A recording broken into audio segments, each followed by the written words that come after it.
The muzzle flash lit up the darkness for a fraction of a second, just long enough for Master Chief Derek Vance to watch the enemy machine gunner's head snap back and his body crumple behind the sandbag emplacement 847 meters away.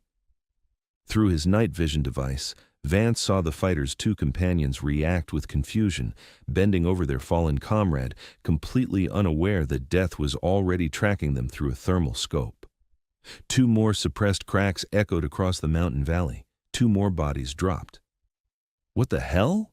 Vance whispered into his radio, watching enemy positions explode into chaos as fighters who'd been confidently manning their defenses suddenly started dying from an invisible threat.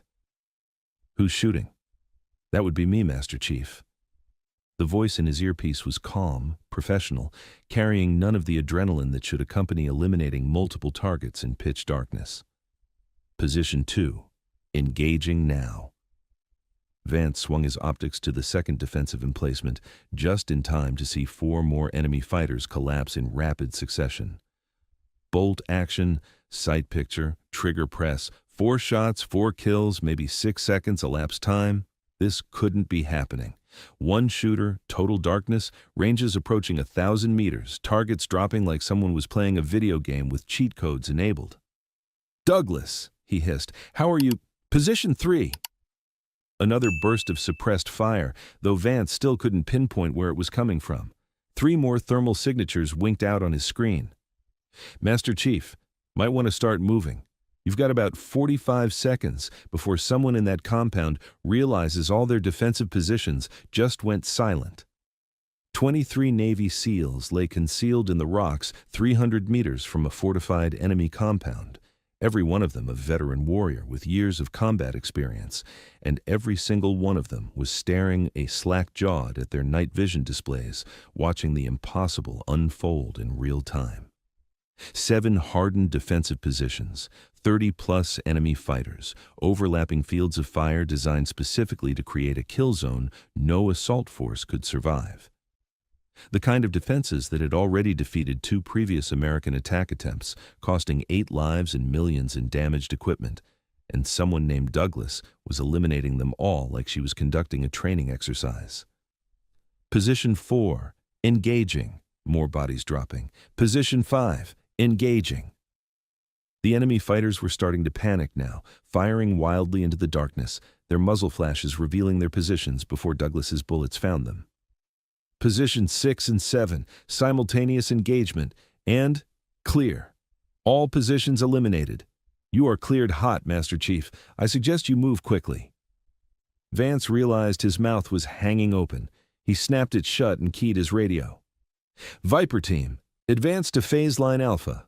Douglas, maintain overwatch and for God's sake, tell me you're not going to run out of ammunition. Plenty of ammunition, Master Chief. Though I may run out of targets if you don't hurry up. The compound is waking up.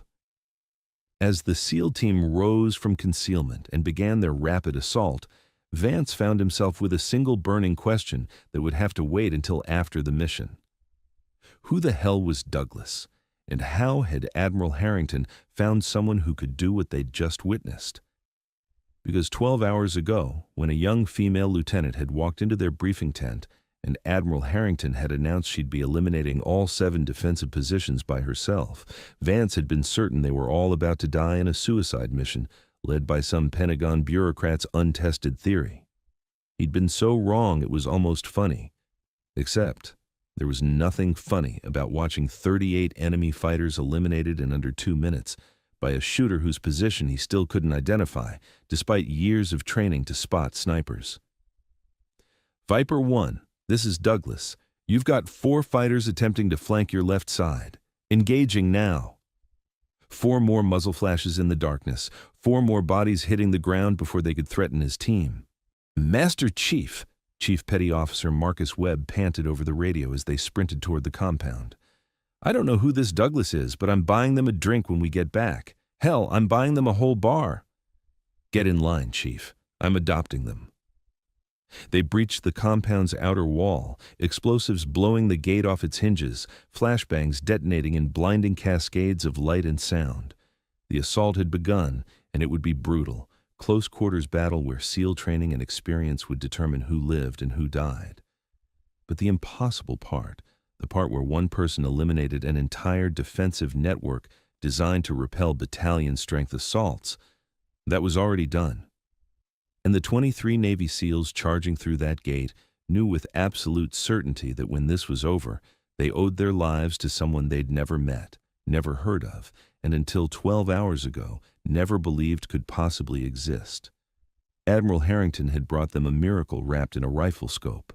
Her name was Lieutenant Marley Douglas, and she was about to prove that sometimes the most dangerous person on a battlefield is the one nobody sees coming.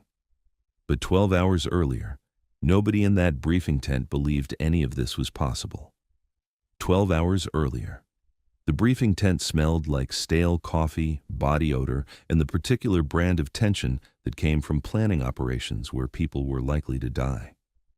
Lieutenant Marley Douglas sat in the back row of folding chairs, her presence barely acknowledged by the 23 Navy SEALs who filled the rest of the space. At 26, she was younger than most of them, smaller than all of them, and according to the personnel manifest, she was there as an intelligence liaison, someone to brief the operators on enemy positions, and then stay safely behind while they did the actual work. The SEALs didn't know that Marley Douglas had a secret.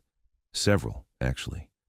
Admiral James Harrington stood at the front of the tent, a man in his late 50s whose weathered face and silver hair carried the authority of 3 decades leading special operations. Behind him, a large tactical map showed the target compound, a cluster of buildings in the mountains of northern Syria, where high-value targets were believed to be meeting with foreign weapons dealers. "Gentlemen," Harrington began, his voice carrying the gravel of too many years, shouting over helicopter rotors, "this is a capture-or-kill operation.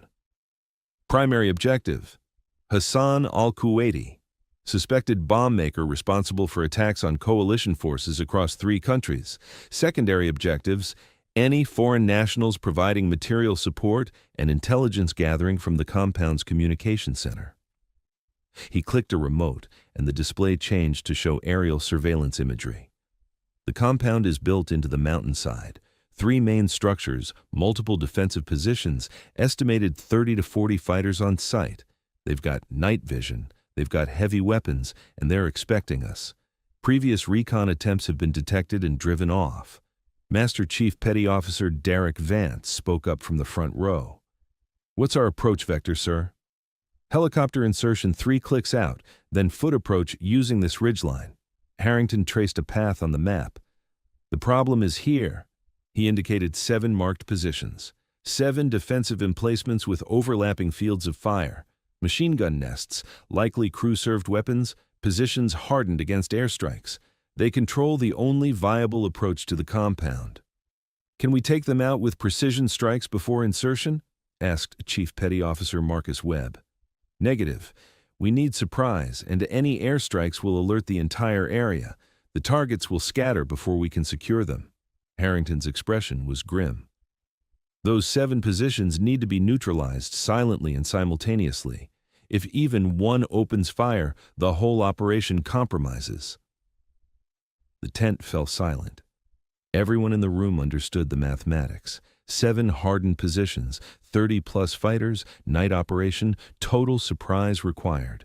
It was the kind of mission that looked straightforward on paper and turned into a catastrophe in execution. "Sir," Vance said carefully, "with respect, simultaneous silent elimination of 7 defensive positions, that's not realistic. We'd need a full sniper element, and even then—" "I'm aware of the challenge, Master Chief." Harrington cut him off. "Which is why I'm bringing in additional assets." He turned toward the back of the tent. "Lieutenant Douglas, front and center." Marley stood smoothly, her movements economical and precise, and walked to the front of the tent. She was 5'7", athletic build, dark hair pulled back in a regulation bun. Nothing about her appearance screamed door kicker or operator. She looked exactly like what her personnel file said she was, an intelligence officer with a graduate degree in Middle Eastern studies.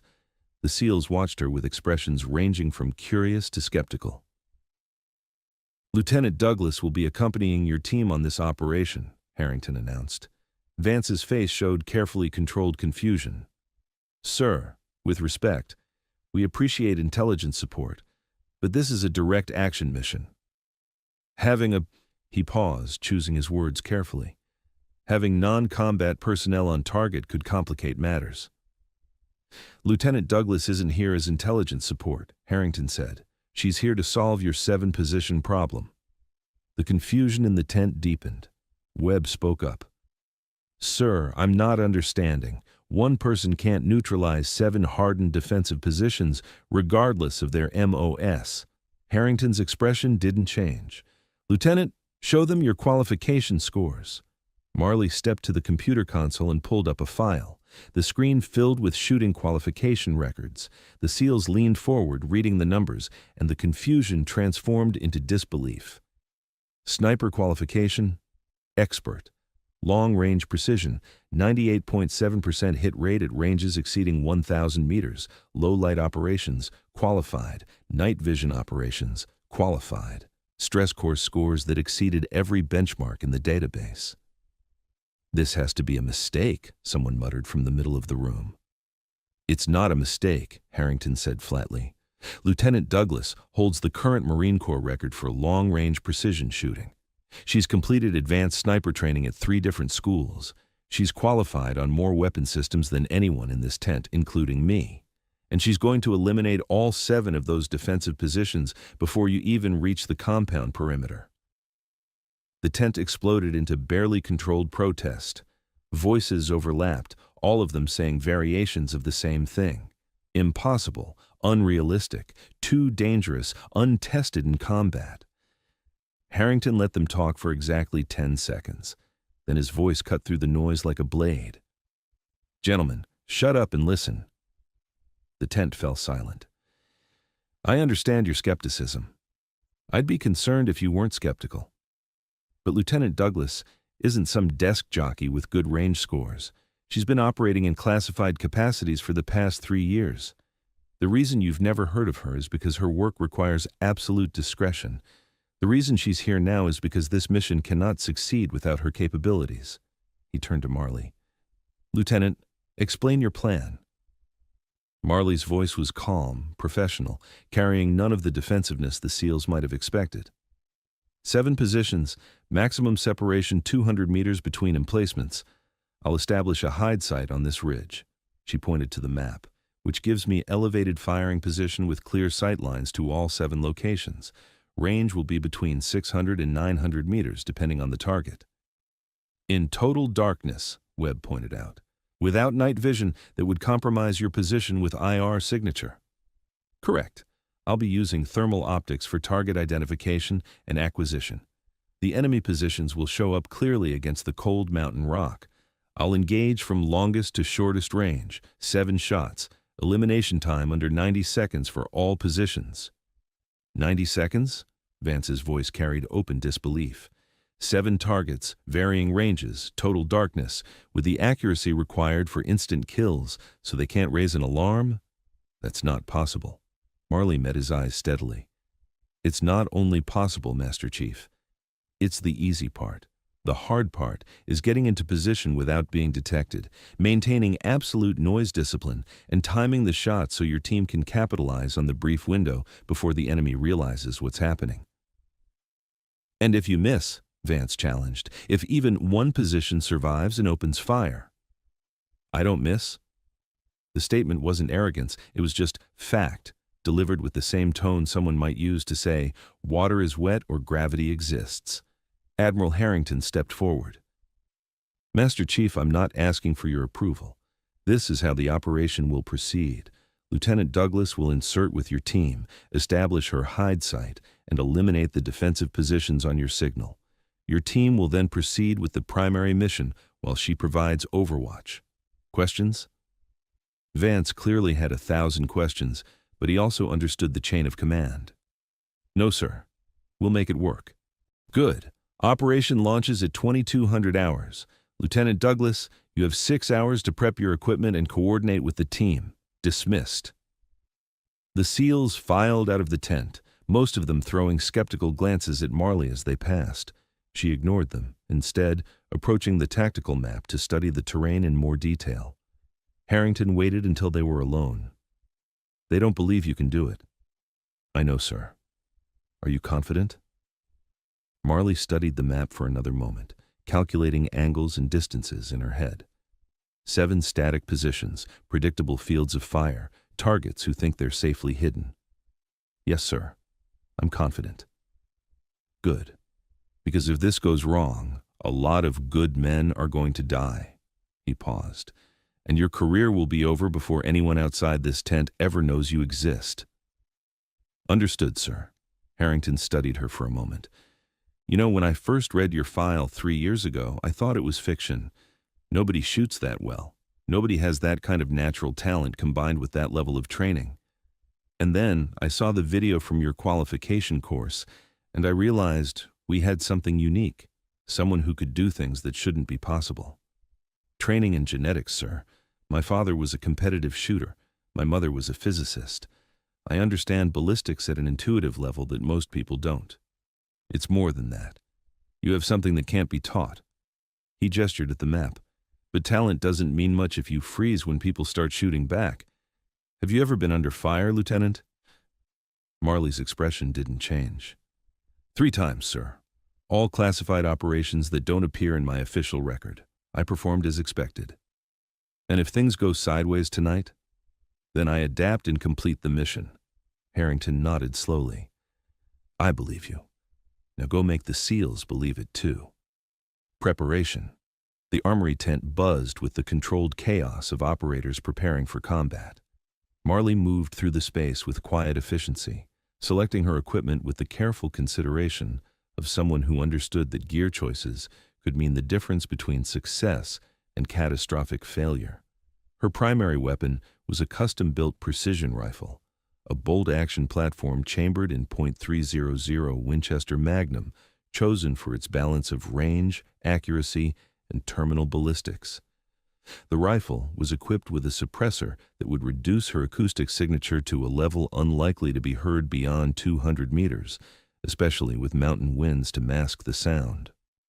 The optic was where things got interesting. Instead of traditional night vision, which would emit telltale infrared signatures that enemy fighters with NVGs could detect, she'd mounted a thermal imaging scope, a cutting-edge unit that cost more than most cars and allowed her to see heat signatures through total darkness. That's some serious hardware. Marley turned to find Master Chief Vance standing behind her, his expression still skeptical, but at least making an effort at civility. It's adequate for the mission, Master Chief. Adequate. Vance picked up one of her rifle magazines, examining the match-grade ammunition. Most snipers I know would call this a dream setup. You're talking about it like it's a rental car. Tools are only as good as the person using them. True enough. He set the magazine down. Look, Lieutenant, I'm not trying to be an asshole here, but my men's lives depend on you doing something that sounds impossible. I need to know you can actually pull this off. Marley finished attaching her suppressor and turned to face him fully. Master Chief, I understand your concern. If I were in your position, I'd be skeptical too. But here's what I can tell you. I've been shooting competitively since I was 8 years old. By the time I was 16, I was winning national championships. I joined the Marine Corps at 18 and went through every advanced training course they could put me through. For the past 3 years, I've been doing work I can't discuss, in places I can't name, with results that speak for themselves. The Admiral mentioned 3 times under fire. What happened? Marley considered how much to say. First time was in Afghanistan. VIP extraction, hot LZ, enemy fighters in elevated positions. I provided overwatch while the assault team moved, eliminated 11 threats before they could engage our people. Second time was Somalia, similar situation. Third was Yemen, more complicated. The point is, I've done this before. I've performed under pressure, and I will perform tonight. Vance studied her face, looking for doubt or bravado and finding neither. What's your longest confirmed kill? 1,847 meters. Moving target, wind at 15 knots gusting to 20, downhill shot with a 15-degree angle requiring significant ballistic adjustment. Jesus. Where? Can't say, Master Chief. He nodded slowly, accepting the limitation. All right. Let's say you're as good as your record says. What do you need from us to make this work? Timing and communication. I'll need to be in position 30 minutes before you begin your approach. When I'm set, I'll call ready. You'll give me a 10-second countdown, and I'll engage starting at 0. Your team needs to be moving the instant I take the first shot, because you'll have maybe 2 minutes before someone realizes those positions aren't responding to radio checks. 2 minutes isn't much, time to cover 300 meters of rough terrain. Then I suggest you move fast, Master Chief, because that's all the window you're getting. Chief Webb joined them, his massive frame making the tent feel smaller. Master Chief, we need to discuss approach vectors if we're working with a sniper element. She's right here, Chief. Ask her directly. Webb turned to Marley. No offense, ma'am, but we usually coordinate with Overwatch before. None taken, Chief. Here's what I need from you. Marley pulled up the tactical map on a nearby tablet. I'll be here, she marked a position, which gives me angles on all 7 targets. Your approach should be from the southeast, using this ridge for concealment. Stay low, move slowly until you hear my first shot, then haul ass. I'll maintain Overwatch on your advance, but my primary focus has to be the defensive positions. What if we encounter resistance you can't see from your position? Then you handle it the way SEALs always handle resistance, with overwhelming violence and professional competence. I'm not a miracle worker, Chief. I can clear your path, but I can't hold your hand once you're in the compound. Webb's expression shifted from skeptical to something approaching respect. Fair enough, ma'am. What about exfil? Same route out. I'll stay in position providing Overwatch until you're clear. Then I'll displace and link up with you at the extraction point. If things go completely sideways and we get separated, I can get myself out. I've done escape and evasion training. I speak Arabic, and I can navigate by stars if I lose all my tech. Vance and Webb exchanged glances. The woman standing in front of them didn't match any preconceptions they'd had about intelligence officers or female personnel in combat zones. She talked like an operator, thought like an operator, and seemed completely comfortable with the idea of being alone in enemy territory with nothing but a rifle and her skills. All right, Vance said finally. We'll trust the Admiral's judgment. But Lieutenant, understand something. If this goes bad, my primary responsibility is to my team. If I have to choose between completing the mission and pulling you out, then complete the mission, Master Chief. I can take care of myself. Your job is to get Hassan al-Kuwaiti and get your men home alive. That's the priority. Vance nodded, a hint of approval in his expression. You might be all right, Lieutenant. Let's gear up. We launch in 4 hours. The next few hours passed in the peculiar mixture of tedium and nervous energy that preceded combat operations. Marley checked and rechecked her equipment, running through mental rehearsals of the shot sequence. 7 targets, varying ranges, all requiring instant incapacitation. No room for error, no opportunity for second shots if she missed. She'd done harder things, but the margin for error on this one was razor thin. As the sun set and darkness fell over the forward operating base, the assault team assembled on the helicopter pad. 23 Navy SEALs in full combat loadout, carrying enough firepower to level a small city, every one of them a professional warrior with years of training and combat experience.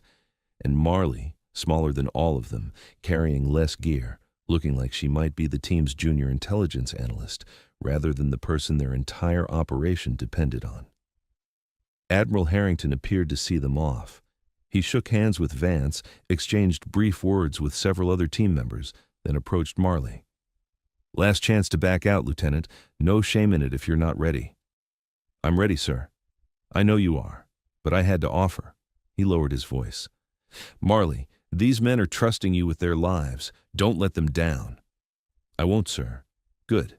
Then get on that helicopter and show the Navy what Marine Corps marksmanship looks like. The MH-60 Blackhawk lifted off at exactly 2200 hours, its rotors beating the air as it climbed into the darkness. Inside the cargo bay, the SEALs sat in 2 rows facing each other, weapons between their knees, faces painted with camouflage, eyes hidden behind night vision devices. Marley sat near the door, her rifle case beside her, watching the landscape disappear into darkness below. In a few hours, she'd be lying in the dirt on a mountainside, looking through a thermal scope at enemy fighters who had no idea death was coming. 7 positions, 7 shots, 90 seconds. And then the SEALs would storm the compound while she provided overwatch, making sure none of them died because she'd missed a target or failed to spot a threat. No pressure. The helicopter banked sharply, dropping into a valley to avoid radar detection, and Marley felt the familiar surge of adrenaline that came before combat. Not fear. She'd learned long ago how to manage fear, but anticipation. The knowledge that soon she'd be testing her skills against an enemy who would kill her without hesitation if they detected her presence. She closed her eyes and ran through the shot sequence one more time. Position 1. 847 meters, wind from the northwest at 10 knots, target behind sandbag emplacement, headshot required. Position 2. 763 meters, wind same direction but elevated position creates different wind drift. Target likely wearing body armor, headshot required. Position 3, 698 meters.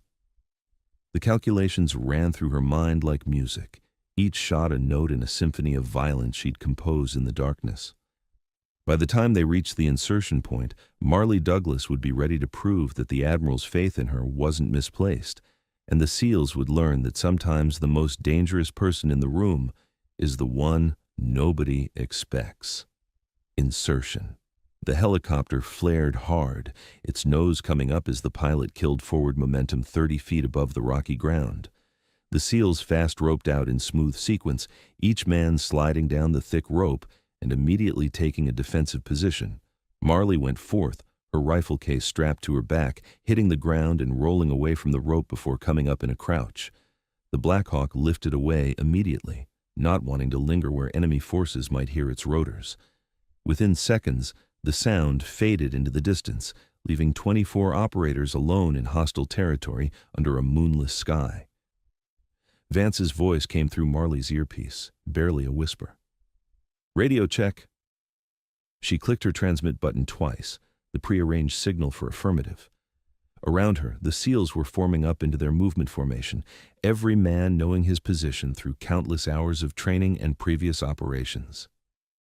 "Douglas, you have the point to your hide site. We'll follow at 50 meters. Move out." Marley pulled out her GPS unit, confirmed her position, and began moving up the rocky slope. The terrain was treacherous, loose stones that could slide and make noise, scattered thorny vegetation that grabbed at gear, uneven ground that could turn an ankle in the darkness. But she'd trained in conditions like this, understood how to move quietly even over difficult terrain. Behind her, the SEALs followed like shadows. For all their size and the weight of their equipment, they moved with impressive stealth. This was what they did. Insert into hostile territory, move undetected, strike with devastating precision. They were professionals at the top of their game, but tonight they were depending on someone they'd met only hours before to clear their path. The hide site Marley had selected was a rocky outcrop about halfway up the mountain slope, positioned to give her clear sight lines to all 7 defensive positions below. It took 40 minutes of careful movement to reach it, every step placed with consideration for noise discipline and avoiding silhouettes against the skyline. When they reached the position, Marley immediately began setting up her rifle. She'd rehearsed this setup 100 times, could do it in total darkness by feel alone. Bipod deployed, rifle positioned, scope lens covers removed, ammunition staged for quick access. She activated her thermal scope and began scanning the compound below. Through the green-tinted display, the world resolved into patterns of heat and cold. The rocks were cool, appearing dark, but 200 meters below, 7 defensive positions lit up like beacons, each one showing the heat signatures of multiple human bodies clustered around crew-served weapons. Position 1. 3 fighters, 1 behind a heavy machine gun, 2 supporting. Range, 847 meters. Position 2, 4 fighters, similar setup. Range, 763 meters. She continued her scan, mentally cataloging each position, noting which targets would be her primary and which were secondary threats. The thermal scope showed details that would be invisible to the naked eye or even night vision. She could see which fighters were more alert based on their movement patterns, which positions had the best fields of fire, where the gaps in their defensive coverage existed. "Douglas, status?" Vance's voice in her ear. "In position. Beginning target assessment. Stand by." She spent 5 more minutes watching, learning the patterns. The enemy fighters were professional. They maintained their positions, stayed alert, communicated via radio at regular intervals. But they were also human, which meant they had tells. One guard who kept shifting his weight because he'd been standing too long, another who turned his head frequently to check behind him, suggesting he was nervous. These small details would help her predict their movements in the critical seconds before she fired. "Targets acquired," she whispered into her radio. 7 positions confirmed, multiple personnel at each. Ready to engage on your mark. "Copy. Stand by for 30 mics while we move into position." Marley settled into her hide, making herself comfortable. This was the part that most people didn't understand about sniping. The waiting. Sometimes you spent hours or even days in position, barely moving, barely breathing, waiting for the perfect moment. Tonight she'd only wait 30 minutes, but those 30 minutes would feel like hours while her adrenaline spiked and her mind ran through scenarios. She controlled her breathing, using the techniques she'd learned from meditation and yoga. In through the nose, out through the mouth, heart rate steady at 60 beats per minute, muscles relaxed but ready to engage. The rifle was an extension of her body, familiar and comfortable. The night air was cold at this elevation, maybe 40 degrees. Good for shooting, cold air was denser, affected ballistics less than hot air. The wind was steady at about 8 knots from the northwest, with occasional gusts to 12. She'd need to account for that, but it was manageable. Through her thermal scope, she watched the enemy fighters go about their routine. Radio checks every 10 minutes, position rotations every hour. They were well-trained and disciplined, which actually made them more predictable. It was the undisciplined fighters who were harder to anticipate because they didn't follow patterns.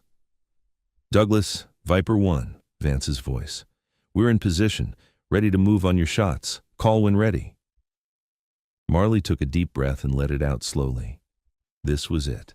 7 shots, 90 seconds, no mistakes. "Roger, Viper 1. Beginning engagement sequence in 10 seconds, 9, 8, 7. She settled the crosshairs on her first target, the machine gunner in position 1. Through the thermal scope, his head was a bright spot of heat against the darker background. Range, 847 meters. Wind, 8 knots northwest. Temperature, 42 degrees. Angle, 15 degrees downward. Her finger found the trigger, taking up the slack. 3, 2, 1. Engaging. The rifle spoke. Total darkness. The suppressed shot was barely louder than a cough, the sound immediately swallowed by the mountain wind. Through her scope, Marley watched the thermal signature in position 1 drop instantly. A perfect headshot, the target eliminated before his nervous system could even process what had happened. She worked the bolt, the mechanical action smooth and familiar. Brass ejected, new round chambered, second target already in her crosshairs. Position 2. Range, 763 meters. Wind, same. Lead target, machine gunner. The rifle kicked against her shoulder. Another perfect shot. The thermal signature collapsed, but now things got complicated. The other fighters in position 2 were starting to react, not to her shots, which they couldn't hear, but to the fact that their machine gunner had just fallen. She saw them moving toward him, probably thinking he'd collapsed or had some kind of medical emergency. Third shot. The fighter bending over the machine gunner. He went down. Bolt action. Fourth shot. The last fighter in position 2, now turning toward the mountainside, starting to understand that someone was shooting at them. He dropped before he could raise his weapon or key his radio. 12 seconds elapsed. 4 targets down. Position 3. Range, 698 meters. 3 fighters, all alerted now by the commotion at position 2. One was already on his radio, probably calling for a status check from the positions Marley had just eliminated. She put a bullet through his head mid-sentence. His companions reacted instantly, dropping to cover, weapons coming up. They knew they were under attack now, but they didn't know from where. The suppressed shots gave them no muzzle flash to track, No sound to triangulate. They were firing blind into the darkness, bullets spraying across the mountainside hundreds of meters from Marley's position. She eliminated the first fighter. Bolt action eliminated the second. Both shots to the head, both instant kills. 23 seconds, 7 targets down. Positions 4 through 7 were fully alert now.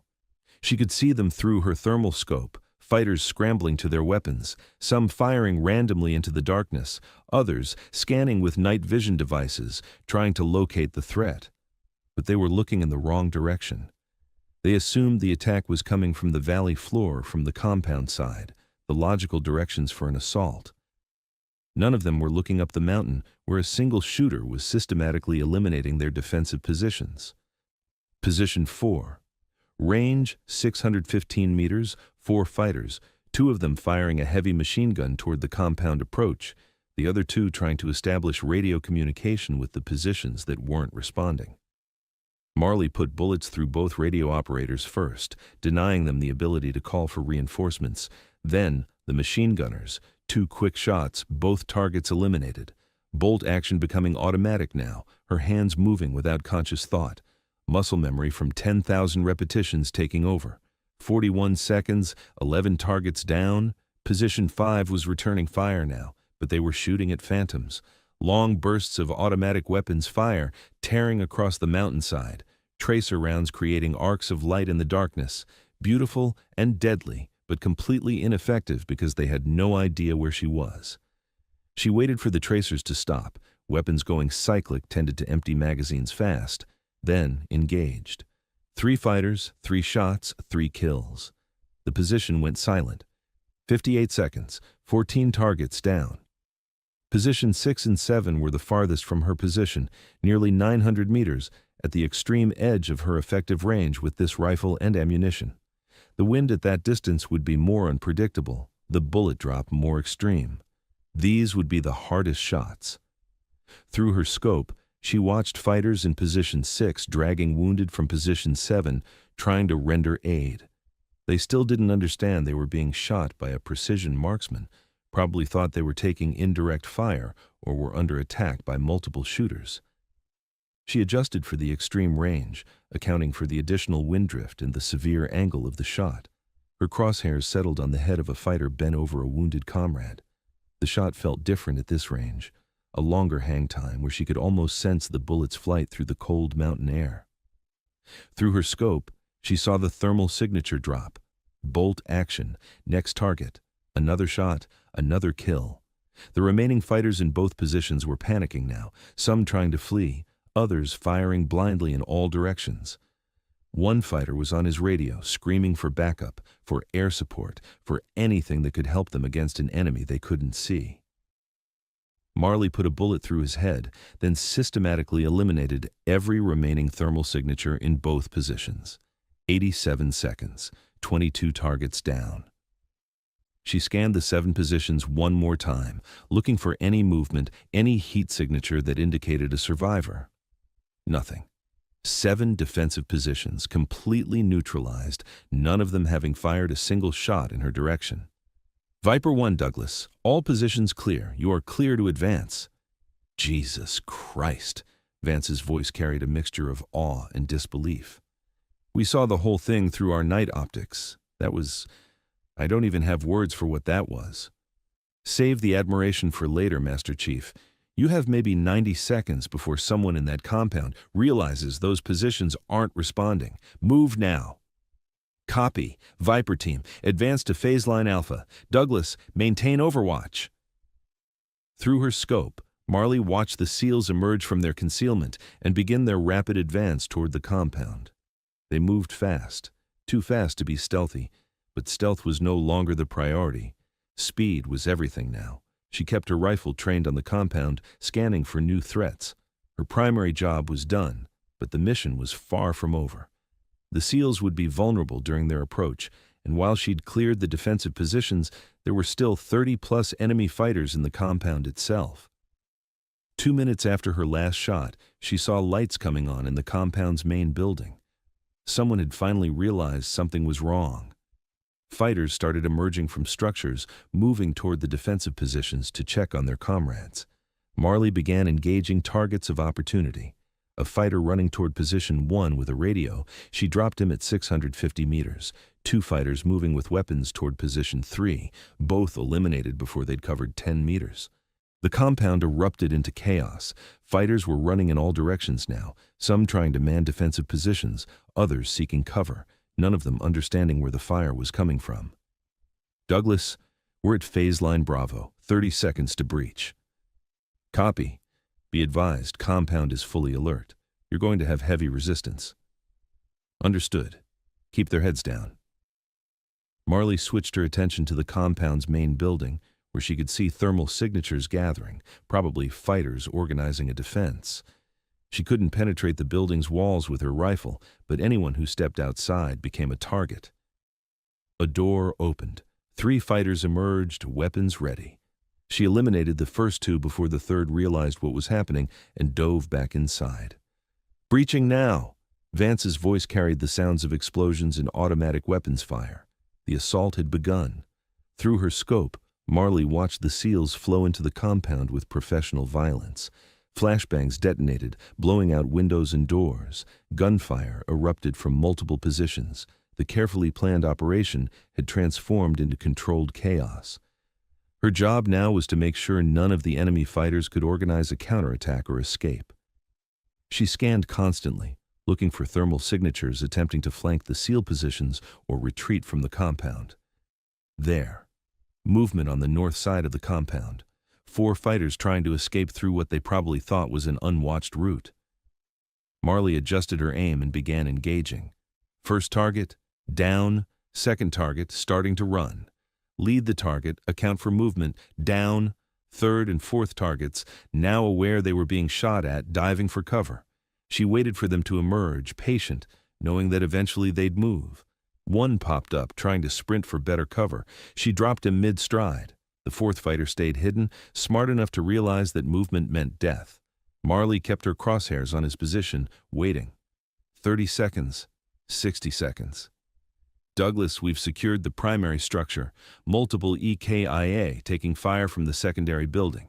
Copy. I have eyes on a flanking position, north side. 1 target suppressed can provide support fire on your mark. Stand by. The transmission cut off in a burst of static and gunfire. Through her scope, Marley saw thermal signatures moving rapidly inside the compound, confused patterns that suggested close quarters battle. The SEALs were earning their money now, clearing rooms in a hostile compound where every door could hide fighters waiting to kill them. The fighter she'd been watching on the north side made his move, probably thinking everyone was too distracted to notice. He was wrong. Marley's bullet caught him as he rose from cover. Douglas, Viper 2. A different voice, Chief Webb. We've got wounded. Need you to keep that north approach clear while we establish casualty collection. Roger. North approach is clear. Be advised, I'm seeing movement in the eastern building. Might be additional fighters staging for counterattack. Copy. Engaging eastern building now. Marley watched as a fire team of SEALs maneuvered toward the eastern structure.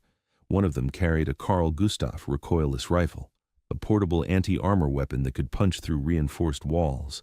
He dropped to 1 knee, aimed, and fired. The rocket streaked across the compound and detonated against the eastern building's wall, blowing a hole 3 feet wide. The thermal signatures inside the building immediately dispersed, some falling, others running. Marley engaged the runners. 4 shots, 4 targets eliminated before they could establish defensive positions.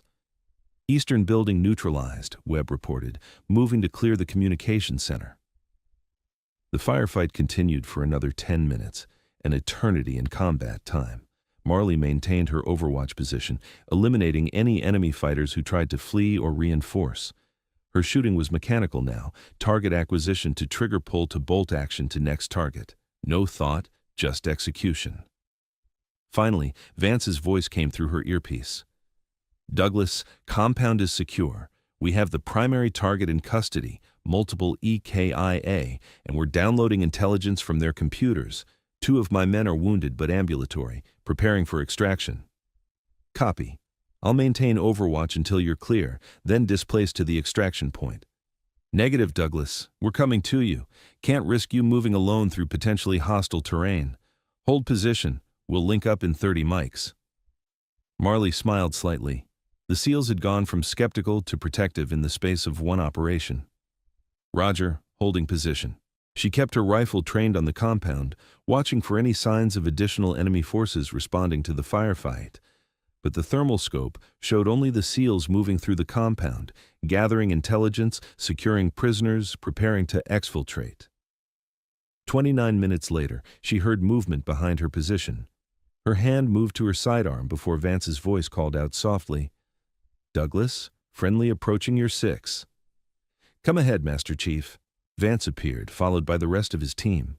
They looked like they'd been through a war, uniforms torn, faces smudged with soot and blood, weapons showing the wear of sustained fire. But they were moving well, every man still combat effective. "Hell of a night, Lieutenant," Vance said, extending his hand. Marley shook it. "Mission successful?" "Primary target secured, intelligence gathered, 2 wounded but nothing life-threatening. By my count, you eliminated 28 enemy fighters before we even entered the compound, then dropped another 10 during our assault. Without you clearing those defensive positions," he shook his head, "we'd have walked into a meat grinder." "Just doing my job, Master Chief." "No." Vance's voice was firm. "That wasn't just doing your job. That was some of the finest marksmanship I've seen in 20 years of special operations. The Admiral didn't lie. You're the real deal." Chief Webb approached, his massive frame somehow moving quietly despite his size and equipment load. "Ma'am, I owe you an apology. I didn't think it was possible for one shooter to do what you did tonight. I was wrong." "No apology needed, Chief. Skepticism is healthy, keeps people alive." "Maybe, but you kept my team alive tonight, and I won't forget that." The other SEALs were gathering around now, each of them wanting to see the woman who'd eliminated 38 enemy fighters in total darkness from ranges that tested the limits of precision marksmanship. One of the younger operators, a petty officer whose face was still painted with camouflage, spoke up. "Ma'am, how did you... those shots were insane. Some of them were 900 meters in pitch darkness. That's not supposed to be possible." Marley began breaking down a rifle, preparing it for movement. "It's just math, petty officer. Ballistics, wind calculation, range estimation. Once you understand the physics, it's just a matter of consistent execution. But under pressure, with our lives depending on it, pressure is just a mental state. You train until the skills are automatic, then you trust your training." She finished packing her rifle and stood. "Besides, the shooting was the easy part. The hard part was what you all did. Clearing a hostile compound against determined resistance. That takes courage I didn't need tonight." Vance checked his watch. "Extraction bird inbound in 20 minutes. Let's move to the LZ. Douglas, you've earned center seat on the bird. No more riding by the door." They moved down the mountain as a team, the SEALs in protective formation around Marley like she was precious cargo, which, in a sense, she was. Someone who just proved she could accomplish things that most special operations planners considered impossible. The extraction went smoothly. Twin Black Hawks came in fast and low, landed just long enough for the team to board, then lifted off and disappeared into the darkness. Behind them, the compound burned, destroyed to deny it to any remaining enemy forces. Marley sat in the center of the cargo bay, surrounded by SEALs who looked at her with a combination of respect, amazement, and the beginning of something like friendship. These men who doubted her 12 hours ago now knew exactly what she was capable of. Admiral Harrington would be pleased. The mission was a success, the primary target captured, intelligence gathered, and 0 friendly casualties. It was the kind of operation that would be classified for decades, studied by future generations of special operators, whispered about in bars where warriors gathered. And at the center of it all was Marley Douglas, who'd spent 90 seconds of focused violence, proving that sometimes the most dangerous person in the entire operational theater was the one nobody saw coming. Aftermath. The debriefing room was packed. Admiral Harrington sat at the head of the table, flanked by 2 officers Marley didn't recognize, probably intelligence types from further up the chain. Master Chief Vance and his team leadership occupied one side of the table. Marley sat alone on the other side, her rifle case on the floor beside her chair. Let's start with the metrics, Harrington said, pulling up a tablet. 7 defensive positions eliminated in 87 seconds, 28 enemy KIA during initial engagement, 0 survivors, additional 10 targets eliminated during compound assault, 2 friendly wounded, both already cleared for return to duty, primary target captured alive, intelligence windfall from captured computers and documents. By any measure, this was a textbook special operations success. He looked at Marley. Lieutenant Douglas, your performance exceeded every expectation. The video analysis of your shots is, well, it's already being classified at a level where most people will never see it. But the people who do see it are going to understand that we have a capability most nations don't even know exists. Thank you, sir. However, Harrington continued, your success creates a problem. We now have a unit of Navy SEALs who know about you, which means the secret is partially out. And we have potential future operations where your capabilities would be invaluable. I need to discuss your next assignment. Marley had expected this. Sir, I understood when I joined this program that I'd be working in a classified capacity for the foreseeable future.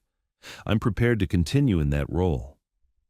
Even if it means more operations like last night, more missions where you're the only thing standing between success and catastrophic failure? Especially then, sir. That's what I trained for. Vance spoke up. Admiral, permission to speak freely. Granted, Master Chief. Sir, Lieutenant Douglas saved my team's lives last night. There's no question about that. But asking one person to carry that kind of burden repeatedly, that's a hell of a lot of pressure. What happens when she finally misses, when the shot she needs to make is just beyond human capability? Marley answered before Harrington could. Master Chief, I appreciate your concern. But I've been training my entire life to push the boundaries of what's considered possible. Last night wasn't luck or a one-time performance. That's my baseline. And yes, eventually I'll encounter a situation where even my skills aren't enough. But until that day comes, I'm going to keep taking the shots that need to be taken. Chief Webb leaned forward. Ma'am, with respect, the Master Chief has a point. What you did last night was extraordinary, but it's not sustainable. Nobody can maintain that level of performance indefinitely. Eventually, fatigue or stress or just plain bad luck is going to catch up with you. Perhaps, but until it does, I'm the best option you have for situations like last night. How many other operators can you name who could have cleared those 7 positions silently and simultaneously? The room was quiet. Everyone knew the answer. 0. Harrington stood and walked to the window, looking out at the base beyond. Lieutenant Douglas is right. We have a unique capability, and we'd be foolish not to use it. But Master Chief Vance and Chief Webb are also right. We can't burn her out on operations where the margin for error is 0. He turned back to face the room. Here's what we're going to do. Lieutenant Douglas will be assigned to a new unit, designation classified, that operates under direct JSOC authority. She'll work with SEAL teams, Delta, Rangers, whoever needs her capabilities, but will be selective about deployments. Only missions where her specific skills are absolutely critical and where no other asset can accomplish the objective. Sir, Marley said, I didn't join the military to sit on the sidelines waiting for the perfect mission. I can be more useful than that. You'll also be training other snipers, Harrington continued, ignoring her protest. Sharing your techniques, your mathematical approach to ballistics, your methods for maintaining performance under pressure. We can't create another you, but we can elevate the entire Tier 1 sniper community by having them learn from you. That made more sense. Marley nodded slowly. Understood, sir. When do I start? Immediately. You'll rotate between training assignments and operational deployments. And Lieutenant? Harrington's voice softened slightly. What you did last night will save lives for years to come. The techniques you demonstrated, the proof that one highly skilled operator can accomplish what an entire platoon couldn't, that's going to change how we think about special operations. You've earned the right to choose your path forward. Vance spoke up again. Sir, if I could make a request, when Lieutenant Douglas does deploy operationally, I'd like her working with my team. We've seen what she can do, we trust her capabilities, and we've already established working rapport. Seems like it would maximize effectiveness. Harrington looked at Marley. Lieutenant? I'd be comfortable working with Master Chief Vance's team again, sir. They're professionals, and after last night, we understand each other's capabilities and limitations. Then it's settled. Lieutenant Douglas, you're officially attached to SEAL Team 7 for future operations requiring your skill set. Master Chief, she's yours when she's available. But remember, we don't waste this kind of talent on routine operations. Save her for the missions that matter. Understood, sir. The debriefing continued for another hour, going through every detail of the operation. The intelligence haul from the compound was significant. Information on weapons shipments, financial networks, and planned attacks that would keep analysts busy for months. The captured high-value target was already providing valuable information under interrogation. It was the kind of operation that justified years of training and billions of dollars in special operations funding. And at the center of it all was a 26-year-old lieutenant who'd spent 90 seconds proving that exceptional skill, properly applied, could change the outcome of an entire battle. When the debriefing finally ended, Marley gathered her gear and headed for the door. Vance caught up with her in the hallway. Lieutenant, hold up a second. She stopped and turned. Master Chief? I just wanted to say, when you walked into that briefing tent yesterday, I didn't think you could do it. I thought the Admiral was making a mistake, risking my team on someone untested in combat. I was wrong, and I'm man enough to admit it. No apology necessary, Master Chief. Your skepticism was justified. I was an unknown quantity. Maybe, but you're not unknown anymore. He extended his hand. It would be an honor to work with you again, Lieutenant. My team and I owe you our lives. Marley shook his hand firmly. Your team did the hard work last night, Master Chief. I just cleared the path. Don't undersell what your men accomplished. We're going to have to agree to disagree on that one. He smiled. But I'll tell you this. Next time someone tells me something is impossible, I'm going to think about you putting bullets on target at 900 meters in total darkness. You've expanded my definition of possible. That's all any of us can do, Master Chief. Keep pushing the boundaries until impossible becomes routine. She left him standing in the hallway and headed back to her quarters. The operation had been a success, her capabilities were proven, and she had a new assignment that would let her continue doing what she did best, taking the shots nobody else could make, solving problems that seemed impossible, being the asset that made the difference between mission success and catastrophic failure. But as she cleaned and stored her rifle, Marley allowed herself a moment of honest reflection. Chief Webb had been right about one thing. Nobody could maintain this level of performance indefinitely. Eventually, she'd encounter a situation beyond even her considerable skills. A shot she couldn't make, a target she couldn't hit, a mission where her best wasn't enough. When that day came, she'd deal with it. But until then, she'd keep training, keep improving, keep pushing herself to be better than she was yesterday. Because somewhere in the world, there was another compound full of enemy fighters who thought they were safe behind their defenses. Another group of American warriors who'd need someone to clear their path. Another impossible mission waiting for someone skilled enough to make it possible. And when that call came, Marley Douglas would be ready. She'd always be ready. That's what made her different. That's what made her dangerous. That's what made her the person Admiral Harrington called when he needed miracles. 3 months later, the training range at Fort Bragg was brutally hot, the North Carolina sun turning the concrete firing positions into griddles. 20 sniper students from various special operations units stood in a loose semicircle, watching as Marley set up her rifle on the 1,000-meter range. The shot we're about to demonstrate is considered extremely difficult, she said, her voice carrying across the range. 1,000-meter target, 15-knot crosswind, elevated shooting position creating a 12-degree downward angle. Most sniper schools teach that this shot has about a 50% success rate, even for expert marksmen. She settled into position behind her rifle, her movements efficient and practiced. Through her scope, the target appeared impossibly small, a dinner plate-sized circle of steel barely visible against the berm. The key is understanding that ballistics is just physics. Wind drift, bullet drop, Coriolis effect. They're all calculable. Once you've done the math, execution becomes mechanical. She adjusted her scope's turrets, compensating for the conditions. The mental challenge is trusting your calculations enough to commit to the shot. She controlled her breathing, letting her body settle into perfect stillness. The crosshairs stabilized on the target, moving only with the micro-adjustments required to track the wind. The shot felt perfect the moment she broke it. Through the scope, she watched the bullet's impact, center mass on the target, the steel ringing audibly even at 1,000 meters. "That's one," she said, working the bolt and chambering another round. "Watch." She fired 4 more shots in rapid succession, each one finding the target with the same precision. 5 shots, 5 hits, less than 30 seconds elapsed time. The students were silent, processing what they'd just witnessed. "Now," Marley said, standing and stepping back from the rifle. "Who wants to try?" A hand went up, a Marine Corps scout sniper, Staff Sergeant Rodriguez, who'd been shooting competitively before joining the military. Marley talked him through the setup, explaining her calculations, helping him understand the wind conditions and how to compensate.